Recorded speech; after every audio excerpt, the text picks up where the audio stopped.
tjera të shërbimeve janë të rëndësishme indirekt për ty personalisht.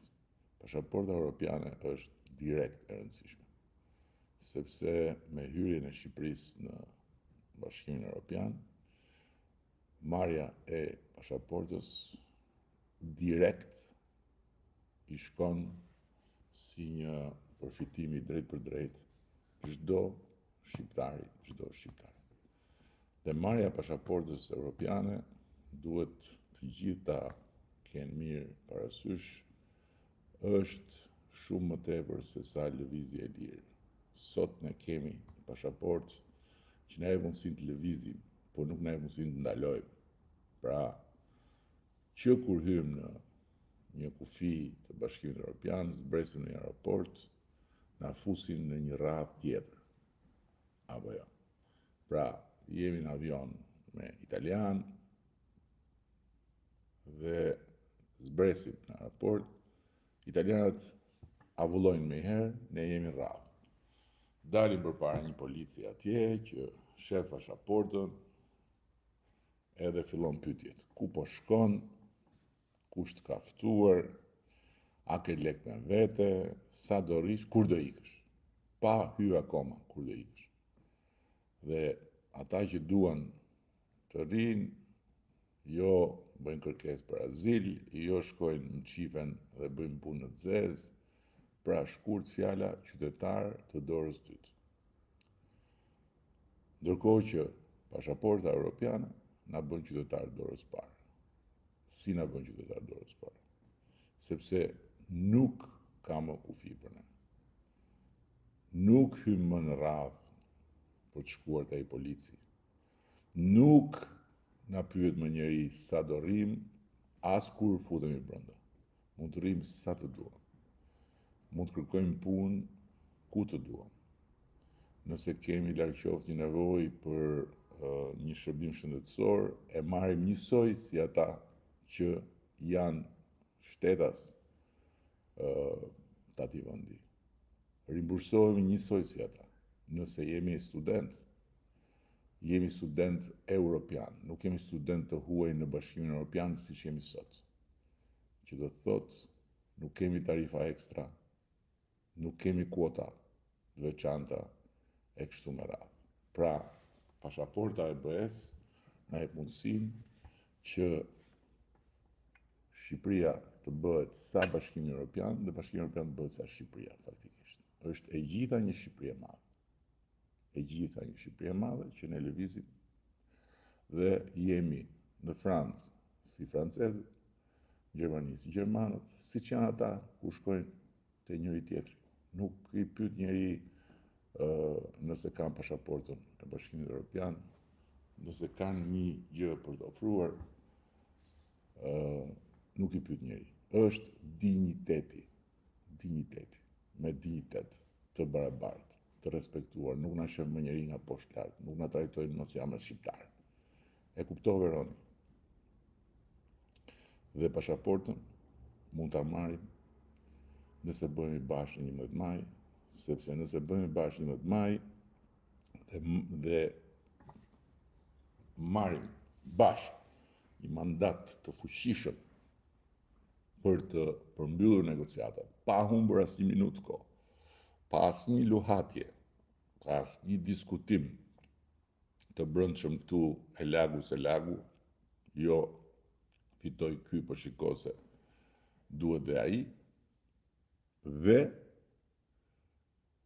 minutë për minutë, orë për orë, ditë për ditë, në 2027 jam në fund negociatave, atëherë jemi antar Bashkimit Evropian. Dhe atëherë të gjithë ata që janë votues për herë të parë, të gjithë ata që janë 30 vjeçar, 40 vjeçar, edhe të tjerët pa diskutim me pasaportën europiane janë zotërues të hapësirës europiane.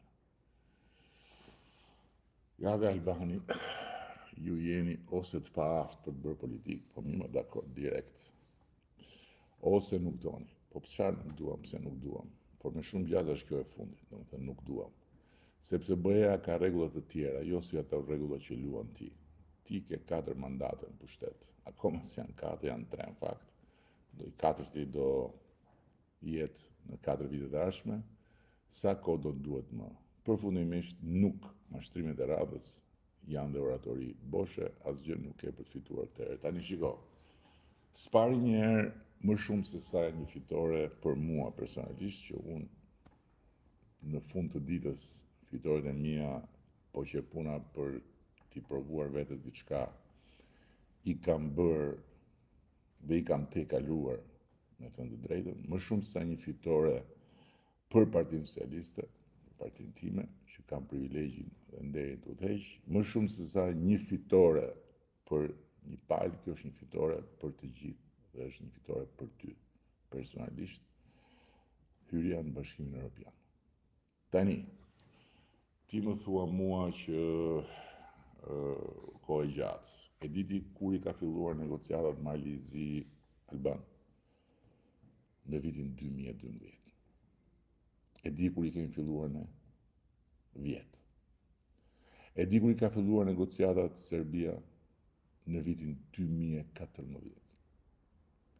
E di ti se ku gjendet sot Serbia dhe ku gjendemi ne në procesin e negociatave? Jemi ne përpara. E di ti kur është bërë Maqedonia e Veriut kandidate për Bashkimin Evropian? Thuaj një 2005, 20 vjet përpara. E di ti që Maqedonia e Veriut si ka hap akoma negociata? Çfarë flisni? Çfarë e dini ju hyrjen në Bashkimin Evropian? Si e dini ju hyrjen në Bashkimin Evropian, ju që flisni kështu mbrapsh? Po diti çfarë është të negociosh me Bashkimin Evropian dhe të ish Bashkimin Evropian? Do të thotë bësh shtet.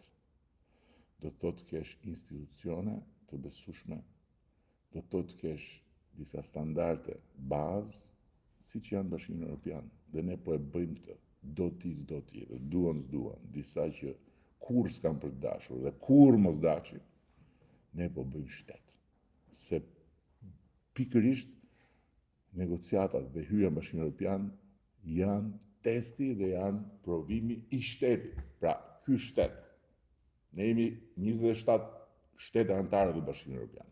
Ky shteti tjetër që do të vi dhe do të bashkohet me ne këtu, i ka parametrat e një shteti që t'jetë pjesë e kësaj krushqie, apo nuk i ka? Sepse në momentin kur ata të fusin brenda dhe thonë s'ke kufi, ti je njësoj si ne jemi njësoj si ty, populli yt do vite ne, populli ynë do vite ty, dhe të gjithë duhet të ndjehen të mbrojtur, të garantuar, liri individuale, barazi para ligjit, etj.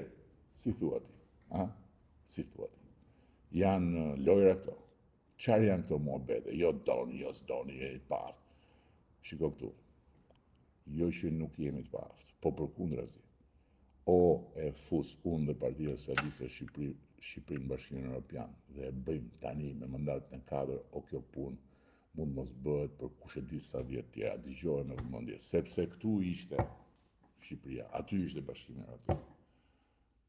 Dhe kur ne morëm detyrën, nuk na hidhte njëri syt, ti djalë, nuk na hidhte njëri syt, po të them.